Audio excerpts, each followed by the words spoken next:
Hello, ഇന്ന് നമുക്ക് ഉച്ചയ്ക്ക് ചോറ് ഒരുമിച്ചുണ്ടാലോ? ഇന്ന് നല്ല സിമ്പിളായിട്ടുള്ള ഒരു ഉച്ചയൂണാണ് കേട്ടോ.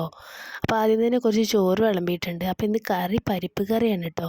തൃശ്ശൂർ ഭാഗത്തൊക്കെ പരിപ്പ് കുത്തിക്കാച്ചിയത് എന്ന് കണ്ടിട്ടുണ്ട്, കേട്ടിട്ടുണ്ട് ഇൻസ്റ്റയിൽ കേട്ടോ. അപ്പോൾ ഇത് ഞാൻ എൻ്റെ ഒരു ഐഡിയക്ക് ഉണ്ടാക്കിയ കറിയാണ്. പിന്നെ മുതിരപ്പേരി, എൻ്റെ എപ്പോഴത്തെയും ഫേവറേറ്റ് കേട്ടോ മുതിരപ്പേരി. അത് മാത്രം ഞാൻ കൂട്ടി ചോറുണ്ണു, എനിക്ക് അങ്ങനെ കഴിക്കാൻ നല്ല ഇഷ്ടമാണ്. അപ്പോൾ പിന്നെ ഒന്ന് ഏർപ്പാടാക്കിക്കോട്ടെ വിചാരിച്ച് ഒരു ഓംലേറ്റും കൂടി ഉണ്ടാക്കിയിരുന്നു കേട്ടോ. അതും പപ്പടം ഉണ്ടായിരുന്നു. പിന്നെ ഈ ഒഴിക്കുന്ന വെള്ളം എന്താ വെച്ചാൽ മുതിര വേവിച്ചതിൻ്റെ കേട്ടോ. അത് നല്ല ടേസ്റ്റാണ് ചോറിൽ ഒഴിച്ച് കഴിക്കാൻ.